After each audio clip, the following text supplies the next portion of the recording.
So hello and welcome everyone to our YouTube channel formula machines. तो जैसा कि previous lectures में हमने केमिस्ट्री के कुछ चैप्टर्स किए थे, तो फिर आज हम एक नया चैप्टर स्टार्ट करने वाले हैं जिसका नाम है पी ब्लॉक। ओके, आज हम चैप्टर स्टार्ट करने वाले हैं जिसका नाम है पी ब्लॉक और ये पी ब्लॉक का हमारा पार्ट 1 होगा। ओके, पी ब्लॉक का हमारा ये पार्ट 1 होगा। इसमें हम नाइट्रोजन फैमिली बस कवर करने वाले हैं। ठीक है, तो फिर से मैं आपके लिए शॉर्ट नोट्स और इम्पोर्टेंट पॉइंट्स लेके आ गया हूँ। ठीक है, अगर आपने अभी तक शॉर्ट नोट्स नहीं बनाए हैं और इम्पोर्टेंट पॉइंट्स अगर आपने अभी तक नहीं लिखे हैं तो फिर यहाँ से आप कर सकते हैं। ठीक है, तो फिर चलिए स्टार्ट करते हैं अपने शॉर्ट नोट्स और इम्पोर्टेंट पॉइंट्स को। ये शॉर्ट नोट्स जो आपके हैं ये जेईई मेंस, नीट और जो सीबीएसई का एग्जाम होने वाला है उसमें 1 मार्कर क्वेश्चन के लिए बहुत इंपॉर्टेंट रहने वाले हैं। और वो जो जेईई मेंस का एग्जाम होता है, जैसे नीट का होता है, जेईई मेंस का एग्जाम होता है, उसमें थ्योरी वाले जो क्वेश्चन आते हैं, थ्योरी बेस्ड 1 लाइनर क्वेश्चन आते हैं, उसके लिए आपको ये बहुत इंपॉर्टेंट रहने वाला है। ठीक है, तो फिर आप एक बार अच्छे से देख लीजिए चैप्टर को। अगर ये आप शॉर्ट नोट्स अच्छे से अगर पढ़ गए और इम्पोर्टेंट पॉइंट अच्छे से पढ़ गए तो आपका 50% चैप्टर तो मान के चलिए कि ऐसे ही कवर हो जाएगा। फिर बाकी बचा क्वेश्चंस बचे और उसके बाद फॉर्मूलाज बचे। क्वेश्चंस मैं करा दूंगा, फॉर्मूलाज भी मैं ला दूंगा। ठीक है, तो फिर चलिए स्टार्ट करते हैं। ग्रुप 15 एलिमेंट्स आज हम पढ़ने वाले हैं। Group 15 elements the nitrogen family. ठीक है, नाइट्रोजन फैमिली है, नाइट्रोजन फैमिली हम पढ़ने वाले हैं पी ब्लॉक में, नाइट्रोजन फैमिली। ठीक है, ग्रुप 15 एलिमेंट्स। ठीक है, यहाँ से स्टार्ट करते हैं। Group 15 elements includes nitrogen, phosphorus, arsenic, antimony, bismuth and moscovium. ठीक है, group 16 elements includes nitrogen, phosphorus, arsenic, antimony, bismuth and moscovium. इसको हम ऐसे भी याद रख सकते हैं, नई पड़ोसन आने से सब बिगड़े। एक मिनट रुकिएगा, यहाँ पे हाँ, इसका साइन के साथ आप याद कर लेंगे, ऐसे सही है ये। नई पड़ोसन आने से सब बिगड़े।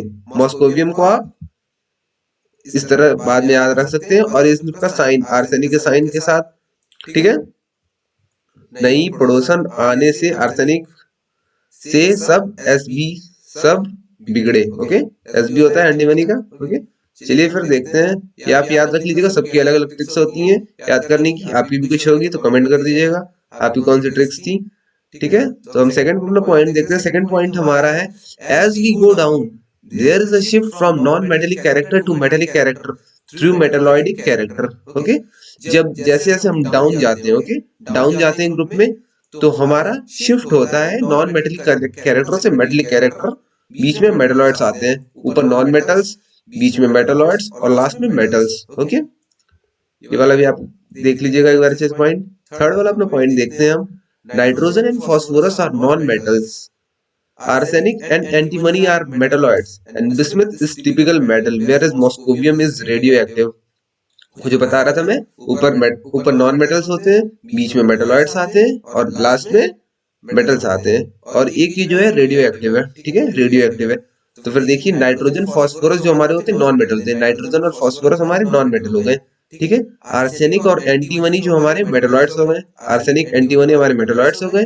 बिस्मिथ हो गया हमारा टिपिकली मेटल, टिपिकल मेटल हमारा हो गया बिस्मिथ। और मॉस्कोवियम तो सबको पता है रेडियो एक्टिव होता है, मॉस्कोवियम हमारा रेडियो एक्टिव हो गया। Nitrogen phosphorus non metal, arsenic and antimony metalloids, bismuth, bismuth क्या था, बिस्मिथ हमारा था मेटल। ओके, तो फिर देखते हैं हम लोग फोर्थ पॉइंट।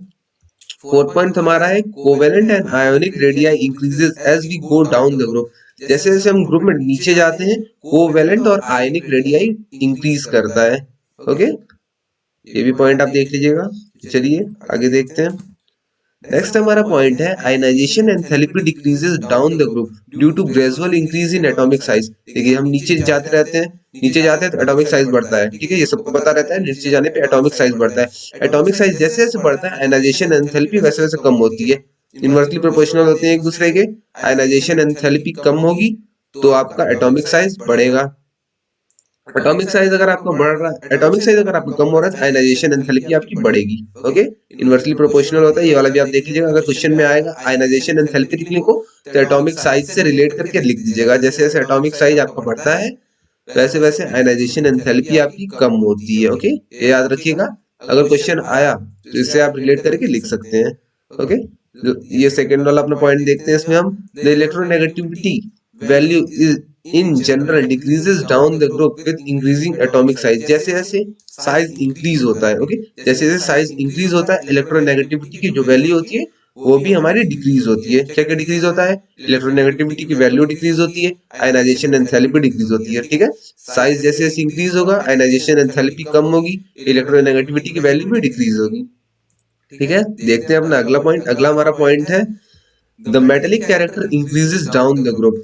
मेटेलिक कैरेक्टर जो होता है डाउन द ग्रुप इंक्रीज होता है। ठीक है, मेटल्स आते हैं ऊपर, नॉन मेटल्स थे, मेटलॉइड्स थे, मेटल्स थे, नीचे जाएंगे तो मेटेलिक कैरेक्टर अपने आप इंक्रीज होगा। ये तो ऑब्वियस बात है, ये तो सबको पता होगा।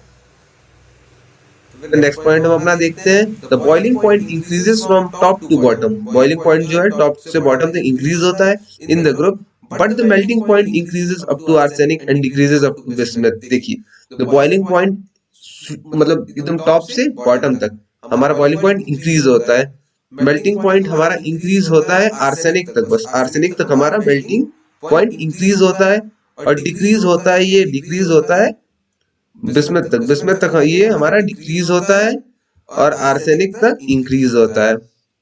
ठीक है, ये आप पॉइंट अच्छे से याद रखिएगा, ये वाला इंपॉर्टेंट पॉइंट है। ठीक है, बॉइलिंग पॉइंट के ऊपर ये इंपॉर्टेंट पॉइंट है। चलिए फिर देखते हैं अपना next point. All elements in the group are polyatomic. सारे ग्रुप में एलिमेंट जो होते हैं हमारे पॉलीएटॉमिक होते हैं। कौन से? पॉलीएटॉमिक होते हैं। ओके, ये वाला आप याद रखिएगा, इसको हाईलाइट कर लीजिए, ये अच्छा था पॉइंट, इसको आप याद रखिएगा, ये वाला।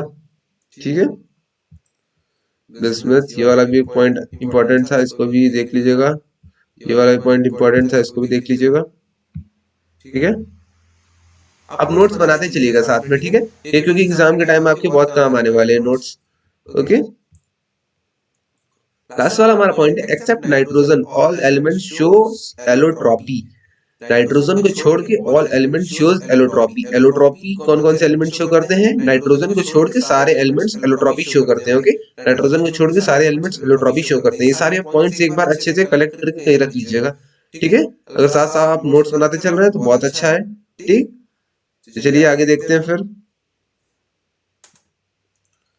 आगे देखते हैं नाइट्रोजन। नाइट्रोजन, हाँ नाइट्रोजन, नाइट्रोजन के बारे में मतलब atmosphere comprises of 78% by volume of N2। 78%, 78% हमारा, सॉरी 78% जो हमारा होता है वो नाइट्रोजन होता है। ओके,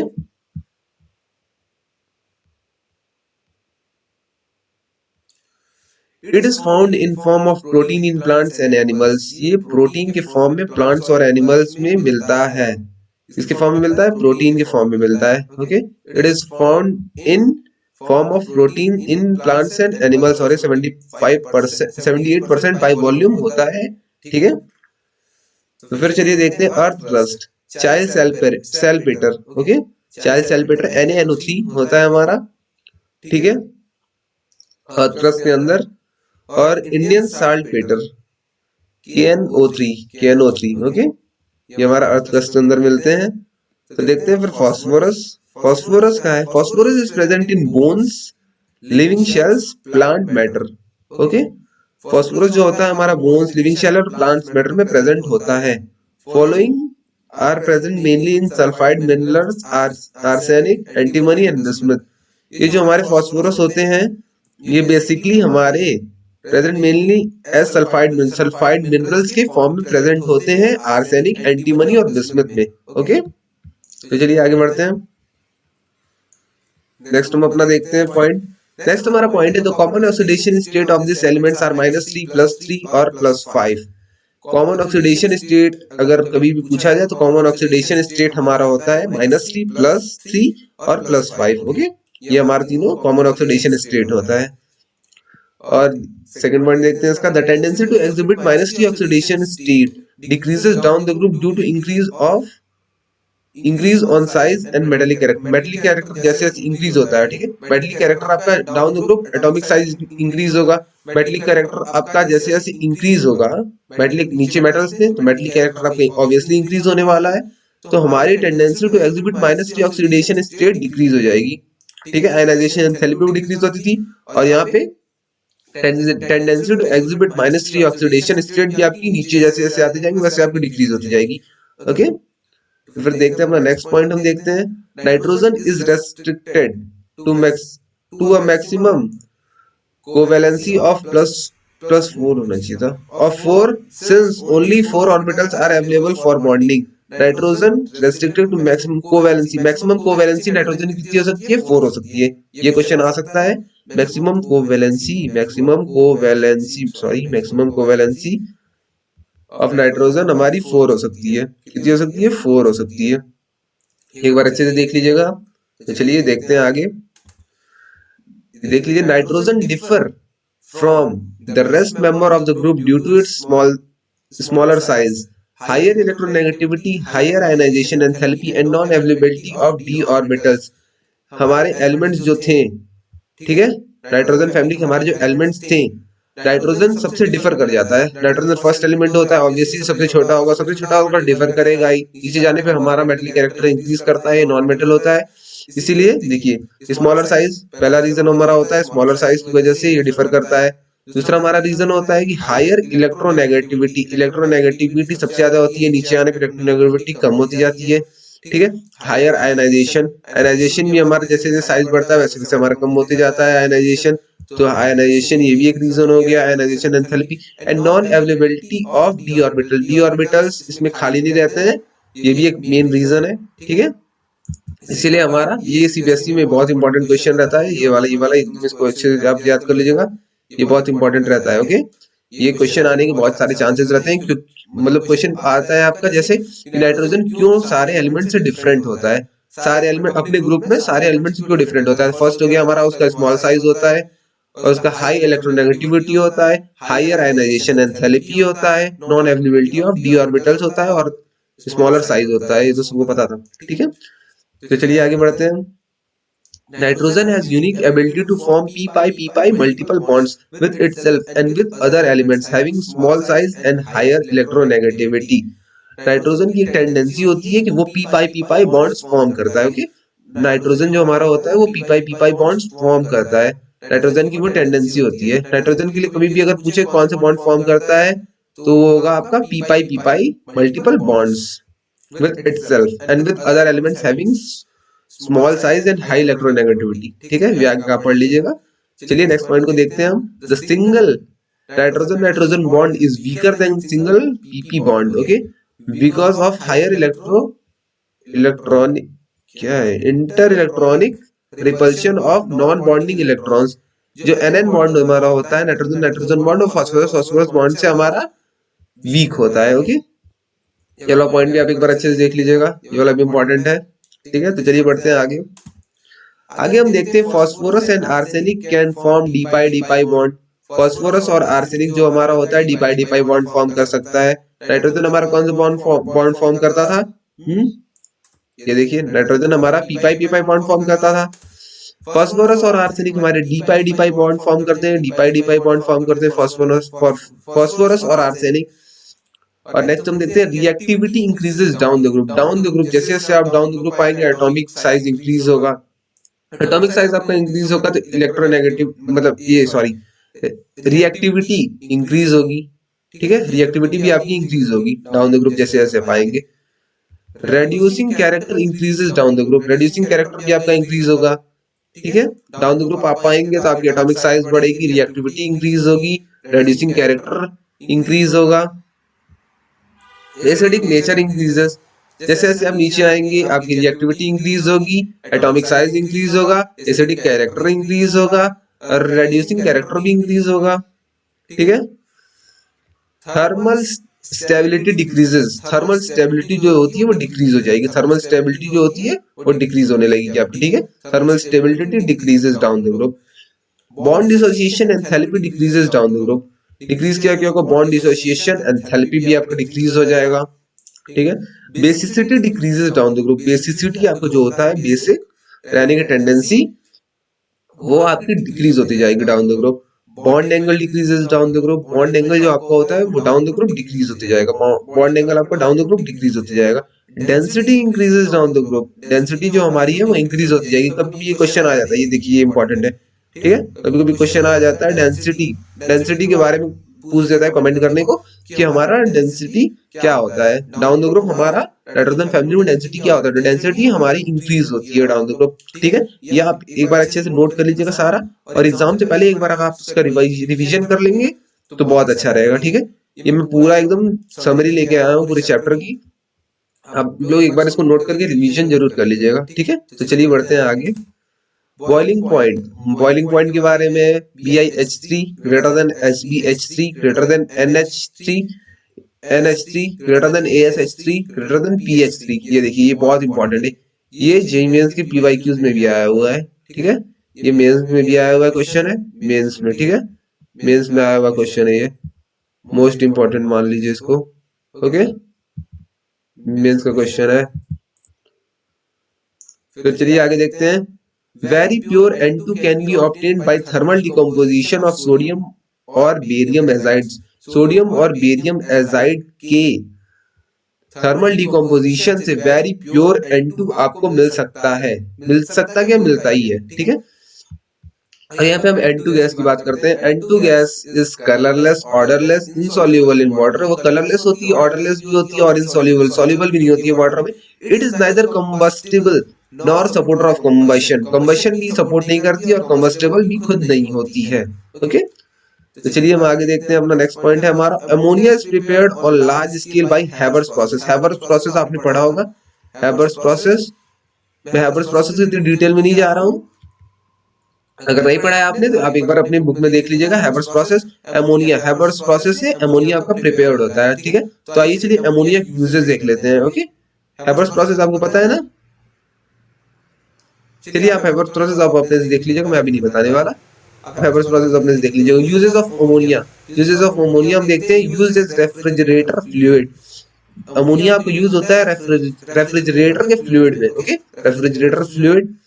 सेकंड इसका है as laboratory reagent. Okay, laboratory के रिएजेंट में आपका यूज होता है, ये रेफ्रिजरेटर के फ्लूइड में यूज होता है, लेबोरेटरी के रिएजेंट में आपको यूज होता है। In the productive, in the production of artificial rayon, silk, nylon etcetera. ठीक है, अमोनिया हमारा in the production of artificial rayon, silk, nylon etcetera, इन सब के लिए भी यूज होता है। For manufacturing, for manufacture of nitric acid by Ostwald process, Ostwald process के लिए यूज होता है नाइट्रिक एसिड के मैन्युफैक्चर के लिए। ये भी आप अच्छे से देख लीजिएगा, ऑस्टवर्ड प्रोसेस के लिए भी यूज होता है ये। ठीक है, ammonia is highly soluble in water, it forms ammonium salt with acid. Ammonia जो आपको होता है हाईली soluble इन वाटर होता है, अमोनिया जो आपको होता है हाईली soluble इन वाटर होता है। It forms ammonium salt with acid. Acid के साथ अगर आप अमोनिया को रिएक्ट करेंगे, एसिड के साथ अगर आप अमोनिया को रिएक्ट करेंगे, रिएक्शन आप खुद से देख लीजिएगा, रिएक्ट करेंगे। देखिए, ammonia is highly soluble in water, it forms ammonium salt. Ammonium salt वो आपको तुरंत बना के दे देगा आपको। ठीक है, तो चलिए आगे देखते हैं हम। Oxides of nitrogen with increasing order N2O2, increasing order, increasing oxidation होना चाहिए था शायद, oxides of nitrogen increasing oxidation, यहाँ पे सॉरी ऑक्सीडेशन होना चाहिए था, वाटर नहीं होगा, ये ऑक्सीडेशन होगा। इंक्रीजिंग ऑक्सीडेशन, ऑक्सीडेशन की बात हुई है यहाँ पे। ठीक है, याद रखिएगा ऑक्सीडेशन, आप अपने उसमें करेक्ट करके नोट में करेक्ट करके लिख लीजिएगा। ऑक्सीडेशन होगा यहाँ पे N2O, NO, N2O3, NO2, N2O4, N2O5। ये बहुत इंपॉर्टेंट क्वेश्चन है, ये भी PYQs का आया हुआ क्वेश्चन है। ओके, ये भी बहुत इंपॉर्टेंट क्वेश्चन है, ये इसको भी आप याद रखिएगा। वैसे सारे इंपॉर्टेंट है, बट ये आए हुए प्रीवियस ईयर से कुछ क्वेश्चंस हैं जी मेंस के और नीट के। ठीक है, एक्वारेजिया इज प्रिपेयर्ड, एक्वारेजिया वाला आता है question. Aqua regia is prepared by mixture of concentrated HCl and hydro concentrated HNO3 by 3:1। कौन से वॉल्यूम में? 3:1। कहीं कहीं 1:3 दे देता है। ठीक है, कहीं कहीं 1:3 भी दे देता है, कहीं कहीं ऐसे ही दे देता है, उल्टा सीधा इधर उधर करके दे देता है। ठीक है, तो आपको याद रखना है 3:1 में प्रिपेयर होता है।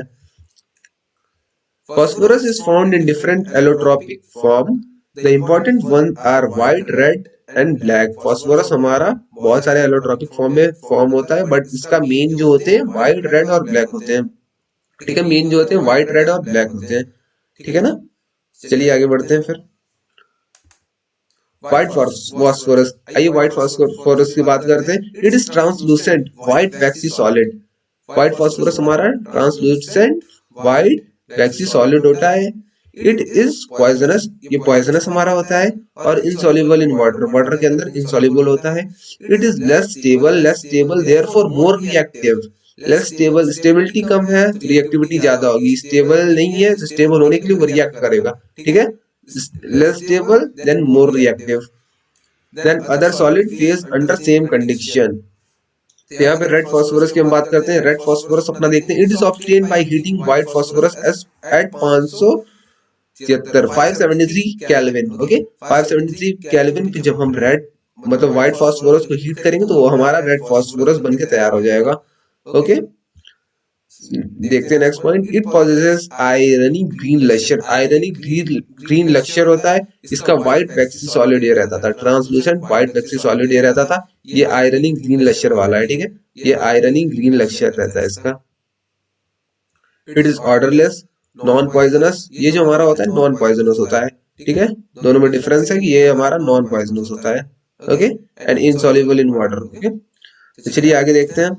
ब्लैक फास्फोरस की बात हो रही है। ब्लैक फास्फोरस की हम चलिए बात करते हैं। ब्लैक फास्फोरस होता है। It is formed by heating red phosphorus under high pressure. Red phosphorus को जब हम हाई प्रेशर पे हीट करेंगे तो हमारा ब्लैक फास्फोरस फॉर्म हो जाएगा। दूसरा वाला पॉइंट देखते हैं। It has two forms, alpha black phosphorus and beta black phosphorus. ये जो हमारा ब्लैक फास्फोरस होता है, ब्लैक फास्फोरस होता है, उसके भी दो फॉर्म होते हैं, एक अल्फा होता है एक बीटा होता है, ठीक है। Alpha black phosphorus and beta black phosphorus. तो हमारा अल्फा ब्लैक फास्फोरस क्या होता है? Alpha black phosphorus is formed when red phosphorus is heated in seal tube at 803 kelvin. जब हम 803 केल्विन पे रेड फास्फोरस को हीट करेंगे तो हमारा अल्फा ब्लैक फास्फोरस फॉर्म होने वाला है। ओके, सील ट्यूब भी, यहाँ पे सील्ड ट्यूब, ट्यूब के अंदर जब रख के इसको हम 803 केल्विन पे हीट करने वाले हैं तो हमारा अल्फा ब्लैक फास्फोरस फॉर्म होने वाला है। देखते हैं दूसरा वाला। Beta phosphorus is prepared bye heating white phosphorus. इसमें देखिए बीटा, ये क्वेश्चन अच्छा है। बीटा फास्फोरस, व्हाइट फास्फोरस को जब हम हीट करेंगे तो हमारा बीटा फास्फोरस होगा। रेड फास्फोरस को जब हम हीट करने वाले हैं, रेड फास्फोरस को जब हम हीट करेंगे तो हमारा अल्फा फास्फोरस आएगा, ठीक है। Beta white, alpha red. Okay, चलिए आगे देखते हैं। एट हाई प्रेशर, इसको हाई प्रेशर पे हीट कर रहे हैं। देखिए ये याद रखिएगा, इसको हाई प्रेशर पे हीट कर रहे हैं हम, इसको हम सील ट्यूब में हीट कर रहे हैं। तो फिर चलिए देखते हैं आगे। One of the major compound of phosphorus is phosphine. Phosphine की बात होती है, यहाँ पे मेजर कंपाउंड होता है फास्फोरस का फास्फीन। ओके, फास्फीन होता है। The spontaneous combustion of phosphine is technically used in home signal. Home signal जो हमारा होता है, जो शिप्स यूज करती है होम सिग्नल, ये आप देख लीजिएगा एक बार खुद से। यूट्यूब पे इसकी बहुत सारी वीडियोस पड़ी होंगी। होम सिग्नल आप एक बार अच्छे से देख लीजिएगा लाइव, तो उसको आपको पता चल जाएगा होम सिग्नल क्या होता है। The spontaneous combustion of phosphine is technically use. Phosphine का ये हमारा यूज यहाँ पे बताया है। ये फास्फीन का आपका यूज है, होम सिग्नल में यूज होता है। Increasing oxidation state of phosphorus. Increasing oxidation state of phosphorus का ये भी इंपॉर्टेंट क्वेश्चन है, इसको आप एक बार याद कर लीजिएगा। ये बहुत इंपॉर्टेंट है। ओके, ये आपको इंपॉर्टेंट है, ये आपको इंपॉर्टेंट है। ओके, इंपॉर्टेंट है, याद रखिएगा इसको, इंपॉर्टेंट लिख लीजिए, इंपॉर्टेंट है। एच, ये वाला देखिएगा। Phosphorus is H3PO2, H3PO3, H4P2O5, H4P2O6 greater than H3PO4 greater than H4P2O7। ये आप याद रखिएगा। ओके, ये आप याद रखिएगा। चलिए फिर नेक्स्ट देखते हैं। फिर खत्म हो गया आज का पार्ट 1 हमारा यहीं तक था। नाइट्रोजन फैमिली के बारे में हमने आज बात की। पार्ट 1 हमारा यहीं तक था बस। अब कल मिलते हैं पार्ट 2 के साथ। पार्ट 2 और एक पार्ट 3 भी आएगा। 3 पार्ट में हम आज इसको कंप्लीट करने वाले हैं पी ब्लॉक को, ठीक है। तो तीनों पार्ट आप अच्छे से देखिएगा, अच्छे से उसके नोट्स बनाइएगा। फिर से एक बार मैं आपको जल्दी रिवीजन कराता हूँ। जल्दी सारे पॉइंट्स एक बार जल्दी से पढ़ ले रहा हूँ, आप जल्दी नोट्स उसके बना लीजिएगा। तो फर्स्ट वन हमारा है group 15 elements includes nitrogen, phosphorus, arsenic, antimony, bismuth, moscovium.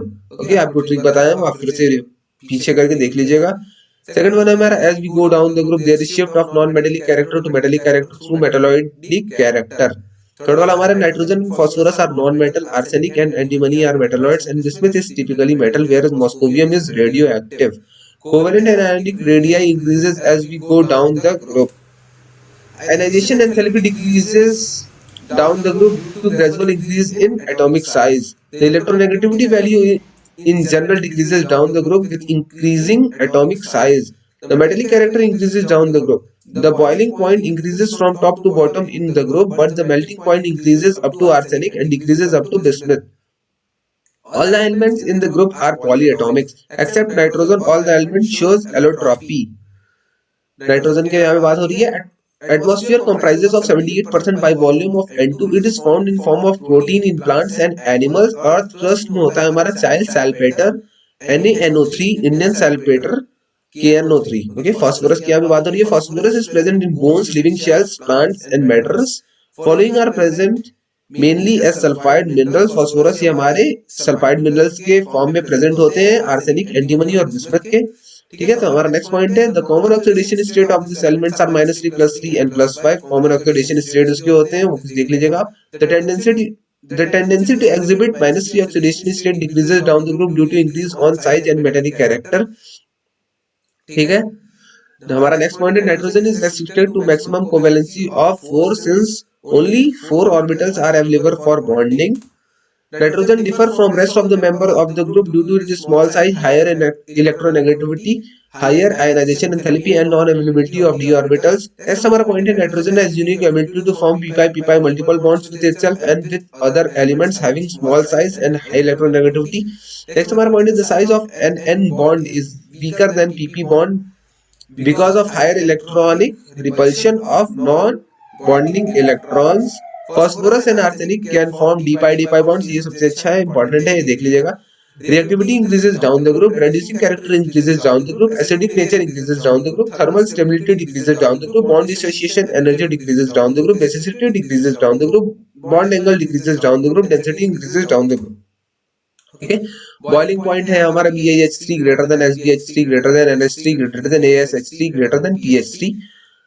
Next हमारा पॉइंट है very pure N2 can be obtained by thermal decomposition of sodium and barium azide. Next हमारा पॉइंट है N2 is colorless, odorless gas insoluble in water. It is neither combustible nor a supporter of combustion. Ammonia is prepared on large scale by Haber's process. Uses of ammonia used in refrigerator fluid as laboratory reagent in the production of artificial rayon, silk, etc., silk, nylon, etc. for manufacturing of HNO3 by Ostwald process. Ammonia is highly soluble in water in form of ammonium salt with acid. Oxides of nitrogen with increasing oxidation state N2O, NO, N2O3, NO2, N2O4, N2O5. Aquaresia is prepared by mixture of concentrated HCl and concentrated HNO3 by 3:1 volume. Phosphorus is found in different allotropic forms in important form. The important ones are white, red and black. White phosphorus is translucent, white, waxy solid. It is poisonous and insoluble in water. It is less stable, therefore more reactive than other solid phase.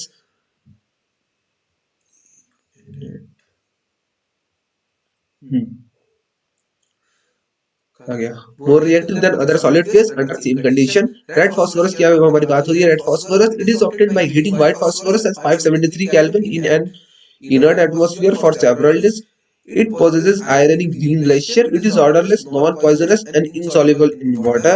Black phosphorus की हमारी बात हो रही है. It is formed by heating red phosphorus under high pressure. It has two forms, alpha black phosphorus and beta black phosphorus. Alpha black phosphorus is formed when red phosphorus is heated in seal tube at 803 Kelvin. Beta phosphorus is prepared by heating white phosphorus at 473 Kelvin at high pressure. One of the major compound of phosphorus is phosphine. The spontaneous combustion of phosphine is technically used in home signal increasing